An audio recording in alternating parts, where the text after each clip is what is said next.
WNC Lyceum investigates traditional culture and attitudes in Western North Carolina.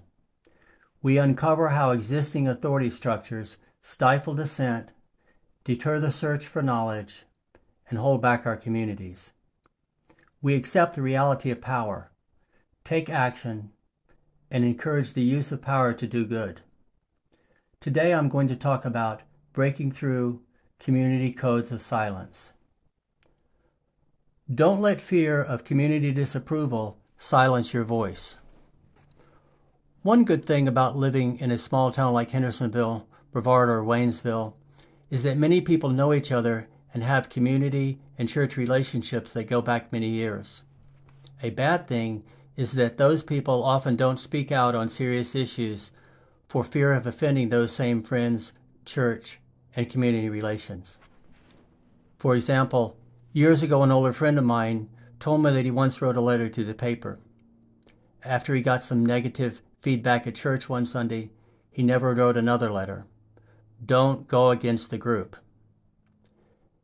Many of us have had such disappointing experiences in our communities. We thought we were doing something good by speaking out. Then we experienced criticism.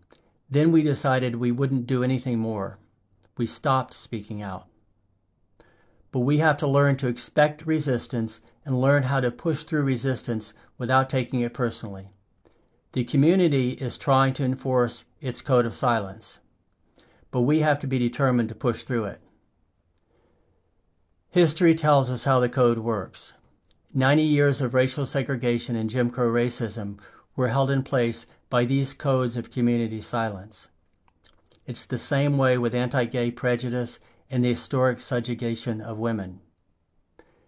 People agree not to talk about these issues, and if discussion comes up, there is resistance in the form of gossip or social retaliation. And the deeper the community ties, the more it seems local people risk disapproval or retaliation by speaking out. Don't go against the group. But some people speak out anyway. They set a good example for the rest of us to follow.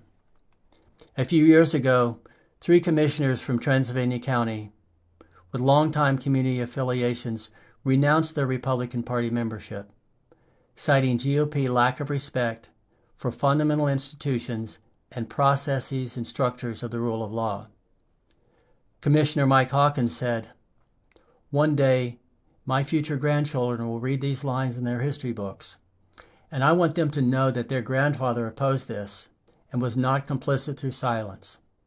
That's important to me." End of quote.